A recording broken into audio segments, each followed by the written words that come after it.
adulthood, there was a time where you kind of had to make that like, you had to come to that fork in the road and decide where you're going to go, because a Quick Trip, if I remember right, you said you were at a managerial role like in your early 20s. Yep. And weren't you making like 60,000 a year or something? Yeah. I mean, that's pretty good when you're for a lot of people in their early 20s to be in that kind of role. So, I mean, you were like, okay, do I stay on this and keep going, or do I go, this route that my father showed me? Do I continue doing what my father showed me? Yeah. I mean, I was rising the ranks at Quick Trip, QT. We were living out in Charlotte, and I was even on the promotion list to get promoted to the next position. And ultimately, even though QT was a very good company, whenever you're trying to climb the corporate ranks, one, you're dealing with crazy amounts of competition, right? Everybody wants that next position. You're dealing with politics, like all that stuff plays a part. But also, even when you get to that next position, it's not usually a huge jump in pay. Mm-hmm. And so you're not really taking your own destiny into your own hands. When you start your own business,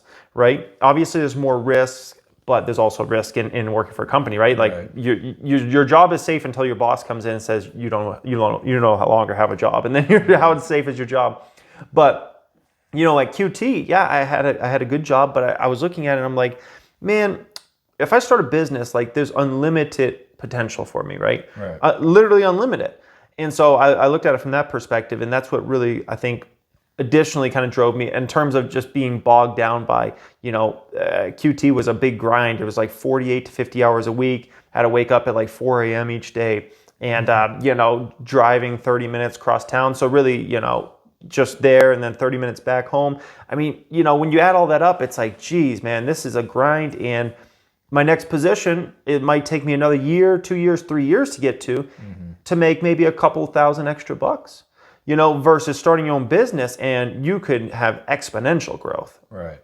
So it's a total different mindset, and it's a total different opportunity in front of yourself when you start your own business.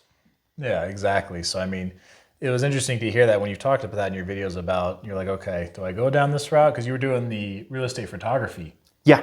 And then did you quit Quick Trip to do the photography? I quit Quick Trip just to enjoy the first year of my son being born and to focus on stocks solely. I never, 100% focused on stocks, obviously working at Quick Trip. And I took off about a year, maybe a little over a year, enjoyed my firstborn son's first year of life. And that's something I'll definitely never regret. Like that was cool.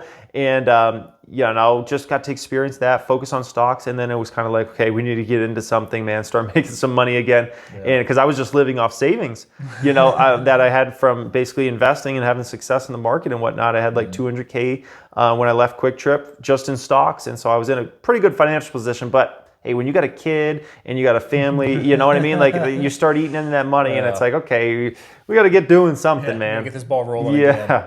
So